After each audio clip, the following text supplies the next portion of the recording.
encouraging, educating, and empowering you into action. This is Warriors Talk with your host, Lady Rochelle.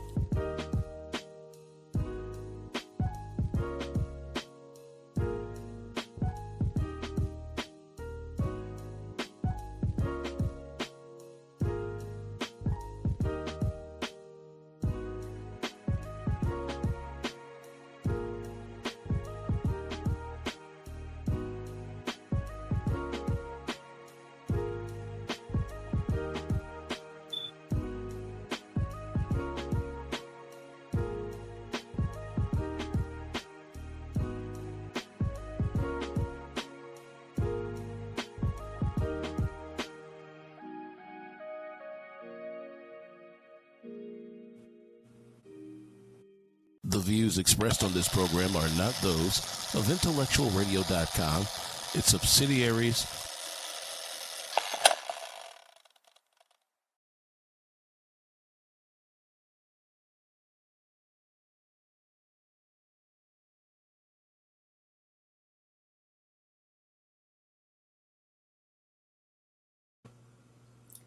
Hello, welcome to Warriors Talk with author and founder Lady Rochelle, where we are moving away from awareness towards action.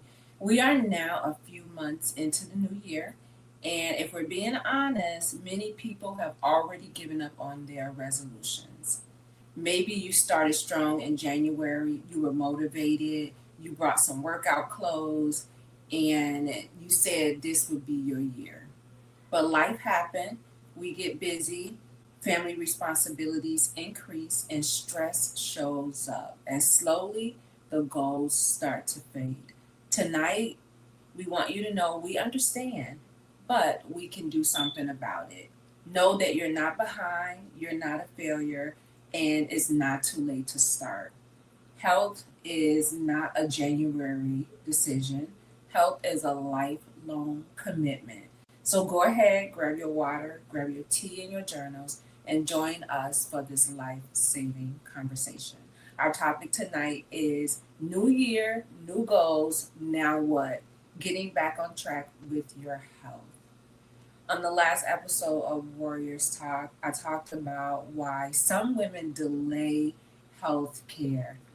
Many women put so many things ahead of our own health care. You can go over to Intellectual Radio and you can catch that episode. Join the National Breast Cancer Coalition in their Advocate Leadership Summit that's taking place on April the 25th through the 27th. And on the 28th of April, we will be at Lobby Day on Capitol Hill meeting with our congressmen and women talking about some life-saving information as it relates to those who are dealing with stage 4 breast cancer, access to care, and ending breast cancer. You can go to stopbreastcancer.org if you would like to attend.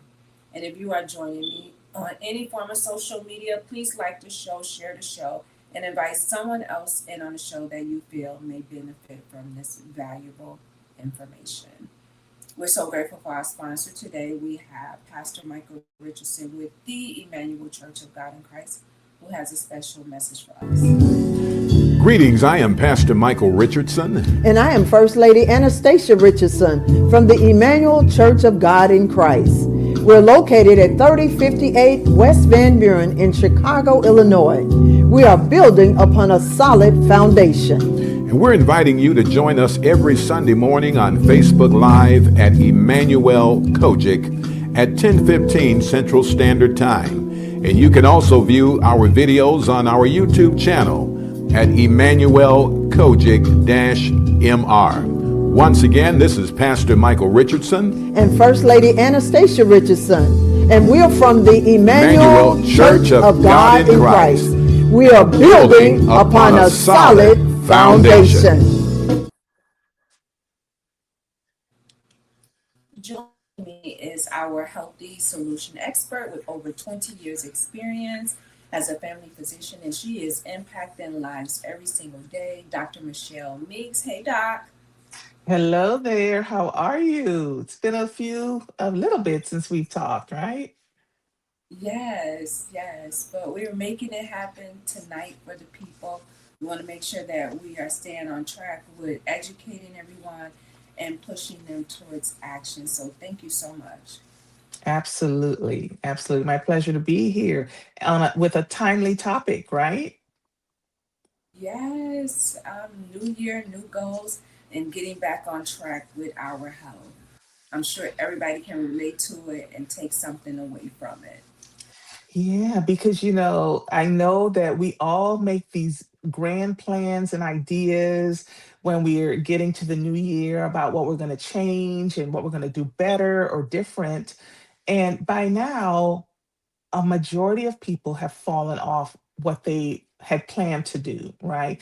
And so we all need to just sort of take stock of where we are, become more aware of what we wanted to accomplish this year, and not just this year, but going forward for our lives, and then get back on track, and make small intentional changes. I totally agree with you. I want to jump right into the conversation and talk about why people give up like around this time of the year. We be so just like adamant about, oh, I got this, and we're ready to go, we're pumped up. The gym be so crowded you could barely get in there. Oh, yes. Yes. But guess what? Life gets in the way. We get sidetracked with other responsibilities, as you said, right? We're probably parents, we're probably caregivers, we're probably working, we may have young children and we have to get here and there.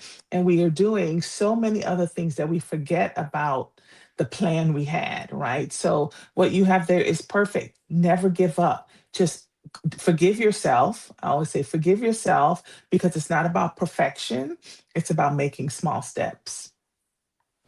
Yes, I feel like it's so overwhelming to think about all of the things that you have to do for the year. And you want your health to be at the top of the list. Like, oh my God, I got so many things. Like right now, I have two graduations that's gonna happen, a senior and then Awesome. spring.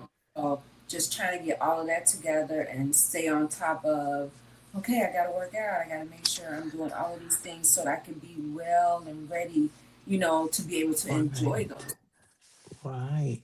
Yeah, and what you have is correct. Try not to change everything at once, right? So take stock of, are you sleeping enough? What are you eating on a daily basis? How are you managing your stress? What do you really want to focus on, right? And so if it's sleep, we always talk about that. We always talk about how you manage stress, right? Because stress can come in many different ways. It can be emotional to us when we're undergoing something maybe stressful at work or in our homes, that can show itself in different ways, right? So the stress shows up, we start to overeat, we start to either sleep too much or too little, and we stop moving, right? We end up maybe sitting on the couch, doing emotional eating, or doing other things like maybe drinking more alcohol, right? We talk about the dry January, but some people actually turn to alcohol when they're feeling stressed, especially when bills start to come in from all the holiday money that we've spent and those things become a reality, right? So we have to just remember to just stop and take stock of what's happening right now. Why did I fall off track? Right. And once you do that, then we can sort of prepare, right, for the future, right? So poor preparation, not anticipating that those struggles are going to come, those stumbles are going to happen. Get right back on track. We've talked about before, like when someone, starts something like quitting smoking, if you stumble, don't quit, just get right back on it, right? And then having unrealistic expectations. This is a big one for people who pick exercise. I want to exercise more, right? What I always tell patients, what does that mean for you, right? Does that mean that you're going to go to the gym 5 days a week for an hour every time? Realistically, what can you get done? For some people, we've talked about maybe it's getting up from your desk and walking, over your lunch hour. Or maybe it is doing, because I work at my desk a lot, maybe it's doing exercises at your desk or doing floor exercises. Just pick something that you can be consistent with, and don't to be over ambitious, because the best thing is when you can do what you said you were going to do, you feel great about that. And then okay, I can be consistent with that.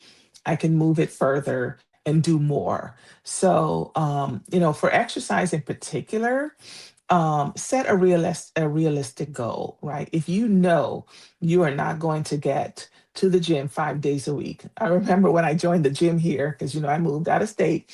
The guy said, "So how often do you think you're going to get to the gym?" I looked and I said, "Maybe once or twice a week." If I'm being honest, I'm going to not set it. And I've been able to make it about once a week, but sometimes I fall off of that. So important to think about that. Yes, I think about work. I work two jobs. So it's like Yeah. I have to really make time to get my workout in. And like you said, sometimes I'm on my lunch break and I'll work out while I'm on my lunch break. Sometimes I'll go for a walk, a quick 15-minute walk, come back, eat my protein, and at least I know I got 15 minutes in. And then if I get home, Yes. I can easily do 15 minutes versus me trying to do 30 minutes or more. And at night when you're tired and you're ready to shut everything down. So I Yes, feel small bursts of exercise are just as good, right? We always talk about, if all you can do is 10 minutes 3 times a day, you know, we'll take that, because that's something that you can probably more easily achieve, and it's still going to give you results, right? If that means that for 10 minutes you do push-ups as long as you can, or you walk around that block for 10 minutes, you take the dog and you walk your dog for 20 minutes. Great exercise. Absolutely. I think Yeah. people And get then, go ahead. yeah, no, I was going to say, and have things that are, you can measure, that's tangible, that says, I've made some progress, right? Like that. If it's, I'm going to walk the dog 20 minutes 3 times a week, that's something tangible. And if you did it, twice, or you only went 10 minutes, at least I did that. I think that's important to measure and you're able to see what's happening and it encourages you to do more. I think people Yes. get wrapped up in January. I got to get started. It's January. And January is just 1 month, 31 days. Yeah, and I tell people too, right? You don't have to wait to make the change, right? Make the change now, make it April, May, whenever you want to, but take stock of where you are, think about where you are, where you're trying to go in your health, and what you really want to accomplish, and start with small, tangible goals. So, from a medical standpoint, why do you see patients struggling to maintain their health goals? Do you Yeah, know? I mean, yeah. Some of it is not only the movement piece, some of it is the nutrition piece, right? So, not only maybe we're eating too much, but we're eating a lot of the wrong foods. So, in our underserved populations, we talk about this a lot, that the access to healthy foods is not there, and that those healthy food options cost more. And sometimes those things are also things that are perishable, like your fruits and vegetables. And then if you don't eat it, you're more likely to not get it again because you feel like you, quote, wasted your funds, right? So nutrition is part of it. And the other piece is, are we moving? People tend to fall off because, depending on where they live, do they have access to safe exercise places? Can they afford to exercise? In today's world, everything costs more.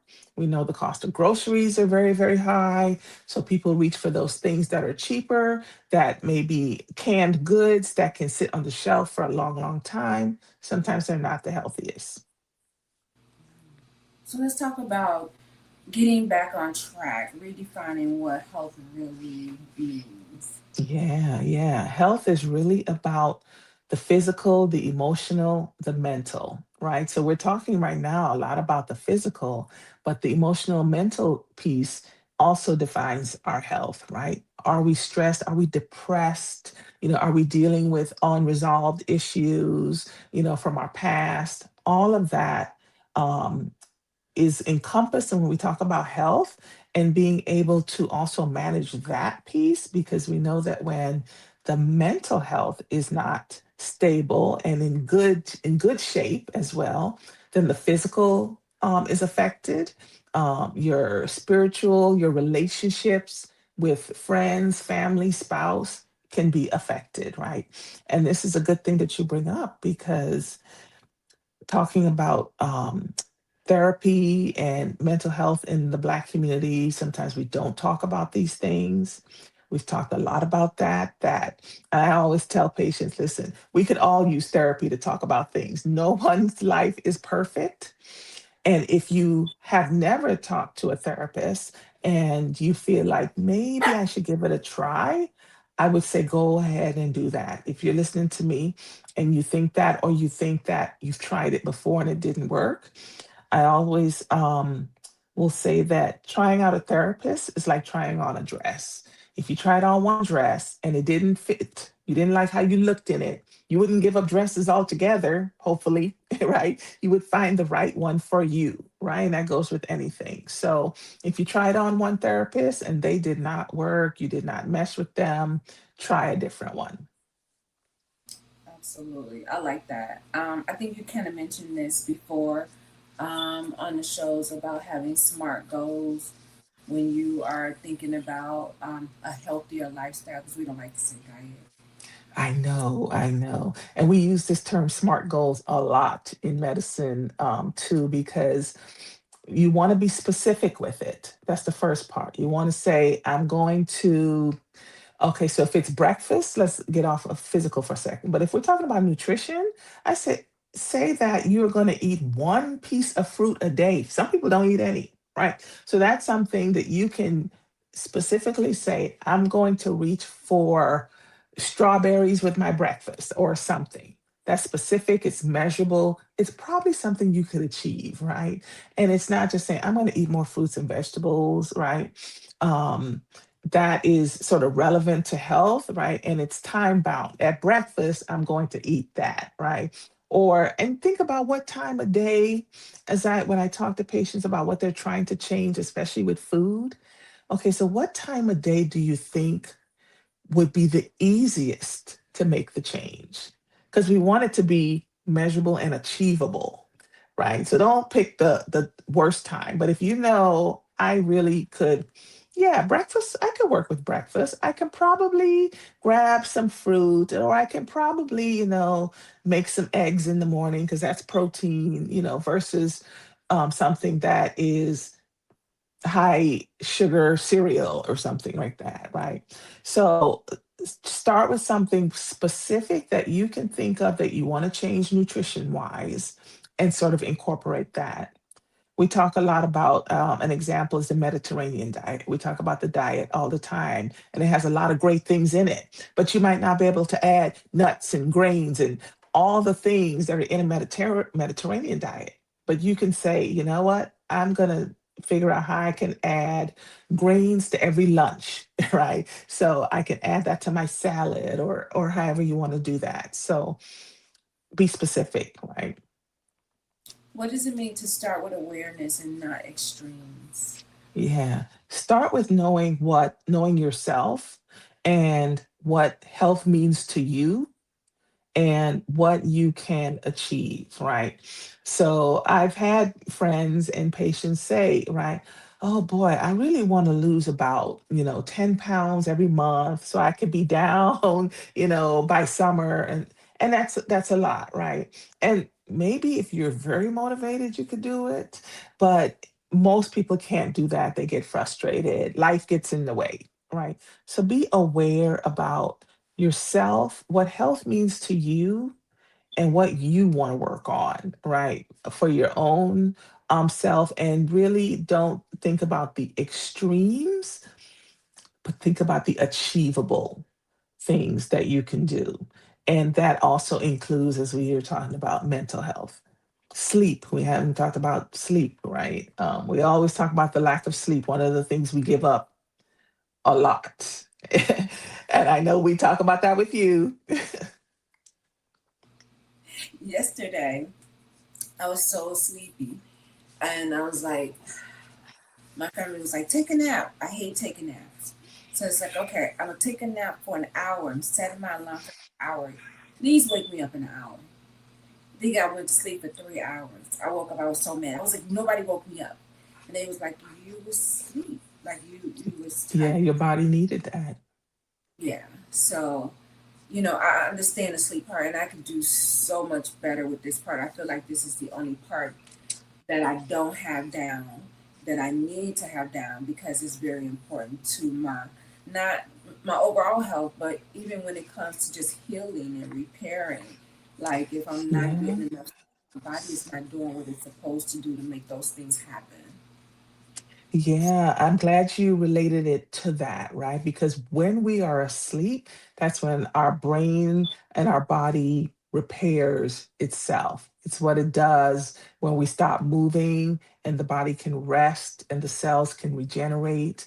And that is so key because we know that lack of sleep also increases inflammation in our bodies. That inflammation can lead to more pain, right? Maybe your arthritis is worse. You're feeling more fibromyalgia symptoms, right? I'm a big proponent of getting enough sleep, good 7 to 8 hours, preferably eight, if at all possible. I know. And when you start that, it's go to bed half an hour early. Like if it's midnight, you're going to bed, turn that TV off, shut it down at 11:30 and do that consistently. At first, your body's going to be like, what am I doing? You won't be able to go to sleep right away, but lay in the darkness and let your body start to, even when you're not asleep, your body is still calming down all the excitement of the day, right? What about keeping a journal? I'm really big on writing stuff down. It helps me a lot when I actually see, my progress. Like with my blood pressure when I started and it was high, and I was checking it every week, writing it down, and the dates, and I could just see it just going down, going down, going down, and that motivated me. Yes, there's nothing like writing it down to be a reminder, and it also holds you accountable, right? And you can't cheat on it, especially for nutrition. We're like, nope, we want you to write it down, everything you put in your mouth. And usually, from a physician standpoint, we'll say, okay, bring me 3 days worth of what you ate. Don't be good just because you know you're bringing it to me. I want to know exactly what it is that you eat. And a lot of times that really helps your physician because I can look at that. And if they've been honest, I can say, okay, here's where you can make some changes, right? I remember a patient brought into me once their diet, and something on there stood out about butter or what she was cooking. I forgot what it was, and I was like, "Well, how are you making your food?" And she said, "Well, I use lard and I use the hard butter." Right.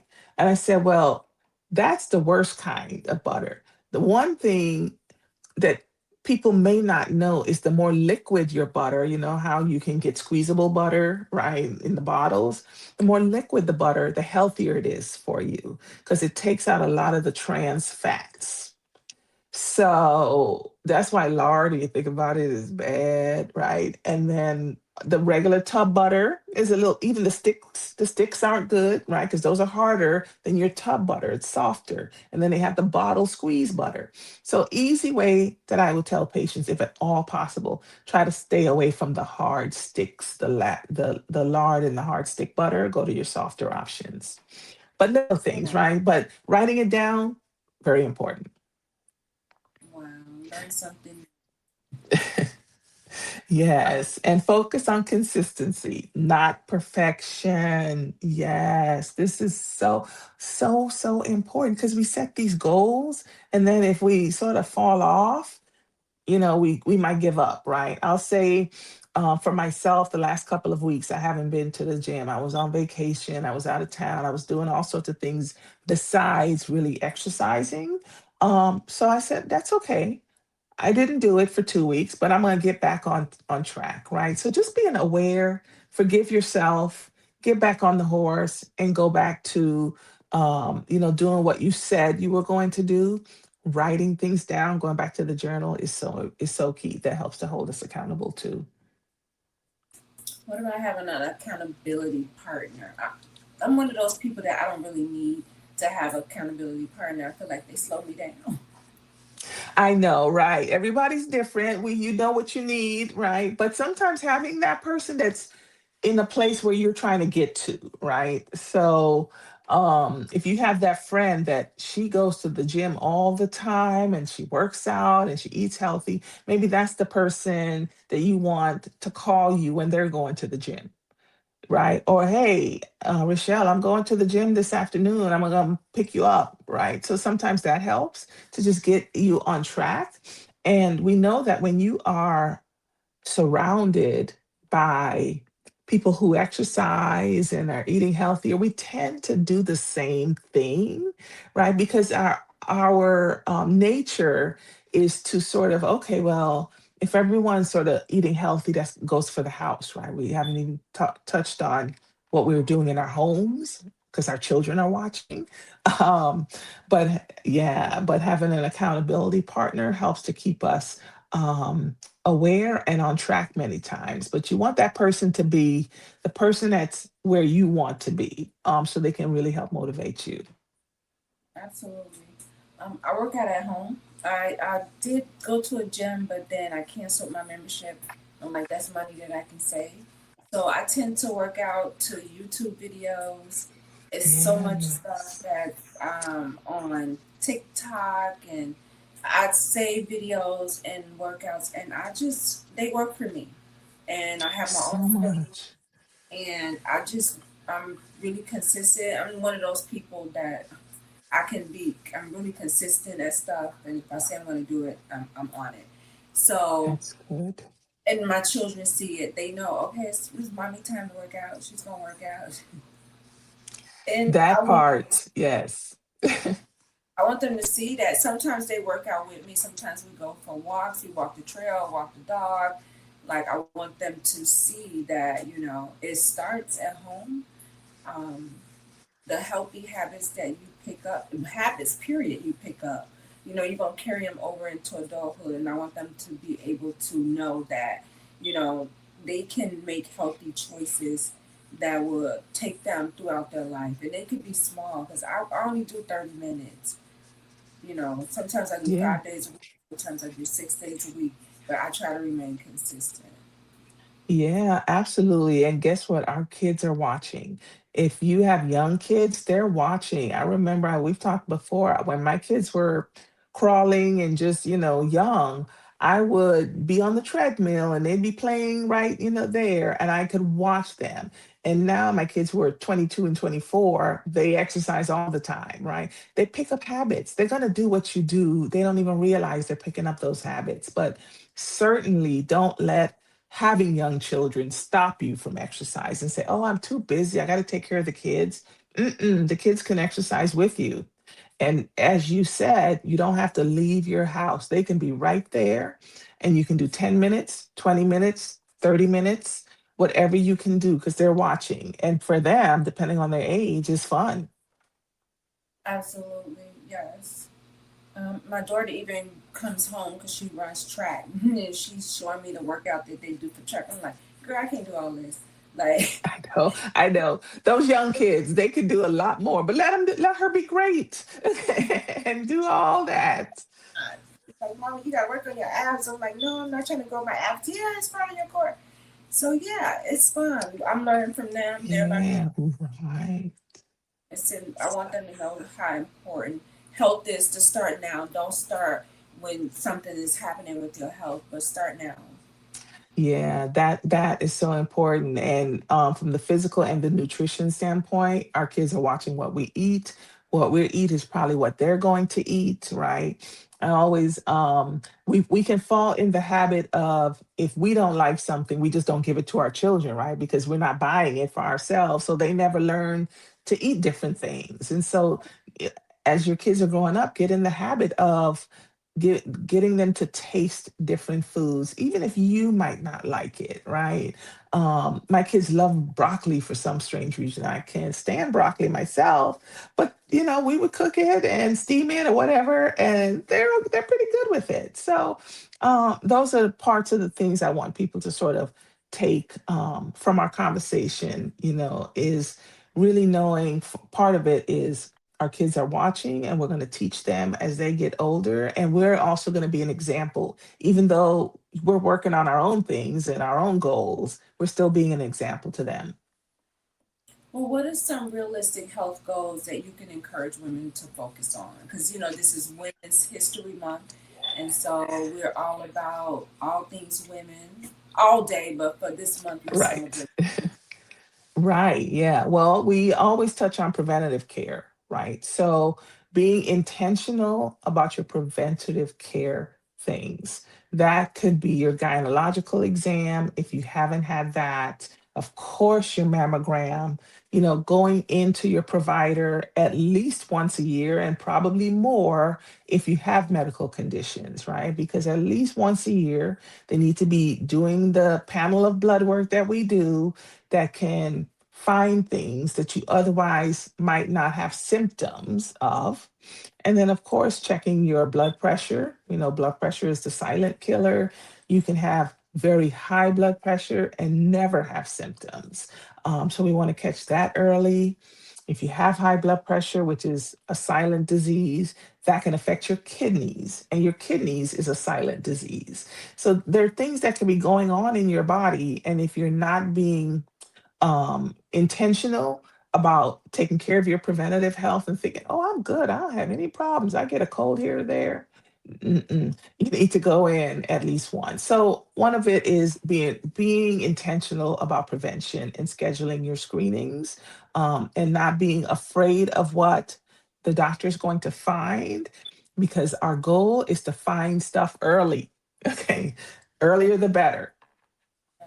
I um I just had a test done and they took 13 vials of blood, and I was just like, what are they gonna do with all that? Like, that's all a lot of blood. And so my doctor was like, I'll call you regardless, I'll call you if it's Good, something or nothing.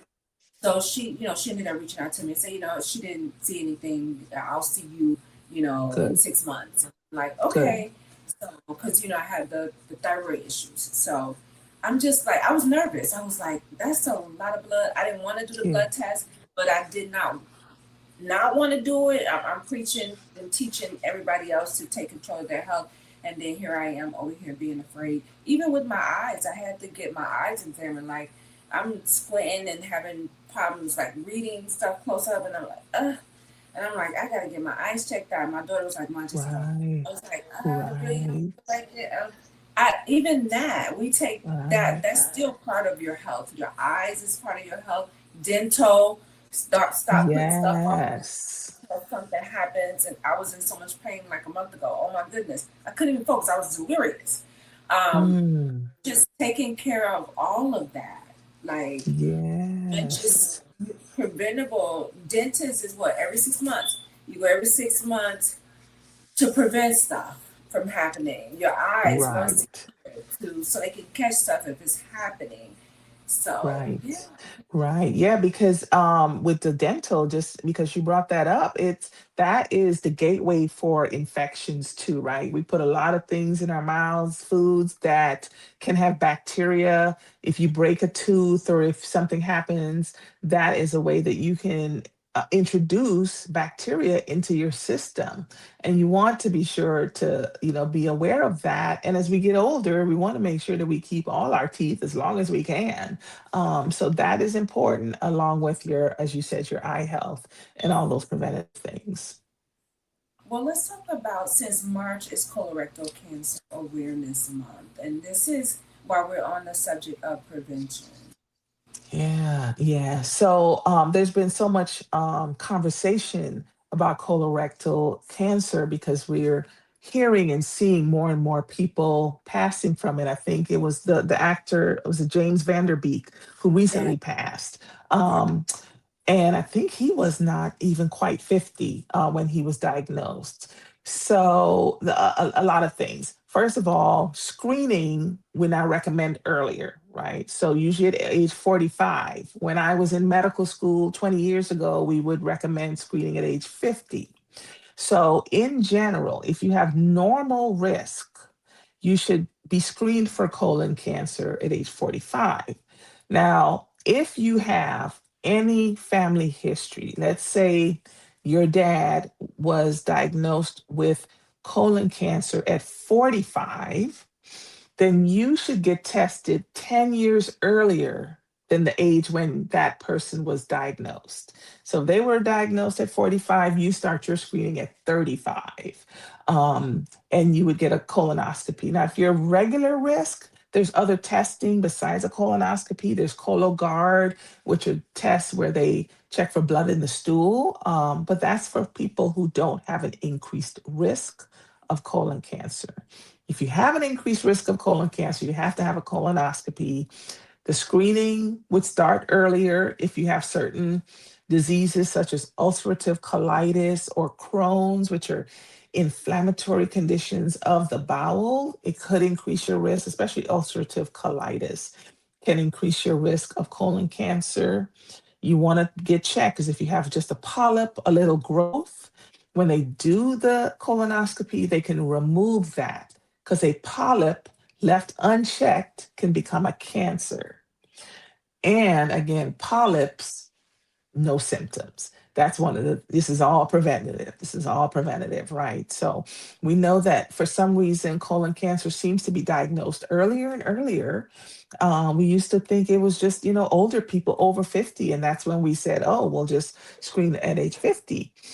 But we're seeing people younger in their 30s with colon cancer. And again, that part is why it's so important to know your family history, right? Because it's possible that if someone was diagnosed at 30, is there a familial component and maybe their relative, their mother, father, uncle, someone else had colon cancer in the family. And again, if someone had colon cancer, you want to start your screening 10 years earlier than when the age of when they were diagnosed. yes. I did my colonoscopy. I did it at 51. I wasn't aware of the 45 when I did it. The 50 just stuck in my mind. And I knew Mhm. that I had to get it done because I had cancer. So I didn't want to, delay, delay, delay. So I ended up getting it done at the age of 51. And then when I got it done, it was like, you're supposed to get it done at 45. I'm like, what? I was going through treatment and everything at 45. That part wasn't, you know, on my Right. mind. But I'm glad I did it and got it over with. I did it afraid. I Yes. did. We Um, we gotta jump in. We have to confront those fears in our communities. We cannot let fear stop us from managing our health, right? We are all afraid. I get nervous when I go for that mammogram every single year, but I go and I do it because if there's anything there, I want to find it early, right? I just had a friend last week tell me she was diagnosed with breast cancer. She's going through that, right? So we got to be on track with that. Hopefully, people are doing those and going to their providers. yes. Yeah, Really because quickly. fear. Go ahead. I'm sorry. Yeah, I was going to say, yeah, Um, fear has delayed many diagnoses, and fear does not cure anything. We've got to confront that. Gotta confront that. I like that. I think that falls in line with the mindset shift from the resolution or just in that fear set mindset to okay, what can I do to take control of my health? Um, One of the things Yes. I think you may have mentioned this before is limiting the negative things on social media. We intake so much on social media. That is, you're saying something really important there, right? Because there's so much information that can be negative. And not only could you be getting the wrong information, you're getting lots of negative information that, again, increases your stress, your worry, all of that, right? And so we want people to get their medical advice from their provider that's looking them in the eye and they know that provider. We don't want you to get your real medical care only from the internet, right? And if you're trusting your provider, you have to trust that they are educated, that they have the information that is needed to really give you the right information that is best for your health, right? And limiting the negative media intake on a daily basis because it doesn't turn off, it's 24/7. Thank you so much, Dr. Michelle Meeks, for educating us consistently. I appreciate you. Our topic for today was New Year, New Goals. Now what? Getting back on track with your health. I want to highlight our closing sponsor today, who is Gloria Dotson with Mary Kay, and she's catering to all of your beauty needs from head to toe. You can go over to marykay.com/GDOTSON and see some new and exciting products that she offers. Remember to tell her that Warriors Talk sent you. Warriors Talk is always looking for individuals to share their stories. If you have a journey, a life altering journey that's inspiring and you want to encourage someone else and give them hope, just email me at warriorstalk1@gmail.com. You can also inbox me on Facebook and let me know that you're ready to share. You can pick up our book anthology, which is right here. It is 4 authors sharing their journeys about how they took their faith to a new level by letting go and letting God have his way. You can go to Amazon.com to pick up a copy from me, or you can contact any one of the authors that's listed on there and let them know that you would like to purchase your book, and they'll be glad to autograph it for you. If you have someone or you know someone that was just diagnosed with cancer, breast cancer, you can tell them or you can gift them this journal, which is Take Charge of Cancer, a guided journal for healing, faith, and empowerment. It says that a cancer diagnosis changes everything, but it doesn't have to define who you are. Gift it to someone who's going through their cancer journey. It allows them to journal. It gives them empowerment. It gives them scriptures. It gives them journal questions to help them think about their healing and think about life after cancer as well. If you are tuned in on this episode of Warriors Talk, I just want to leave you with some encouraging words of hope. And not just hope, but we want to leave you with a plan. Your January may not have gone as expected. Your February may have been overwhelming, but your March still can change your life. You can restart your walk. You can restart your nutritional goals. You can restart your sleep routine. You can schedule an appointment and you can take action because awareness alone does not save lives. Action does. So join me next Monday right here on Intellectual Radio. As always, thank you so much for tuning in to Warriors Talk with author and founder Lady Rochelle, where we are changing lives one warrior at a time. Thank you for listening to this week's edition of Warriors Talk with Lady Rochelle. To get more information on Warriors Talk, follow at Warriors Talk, the number 1 on all social media outlets, and Warriors Talk with Lady Rochelle on YouTube. Listen next week and every Monday evening at 6 p.m. Central Standard Time to Warriors Talk with Lady Rochelle, where we encourage, educate, and empower you into action.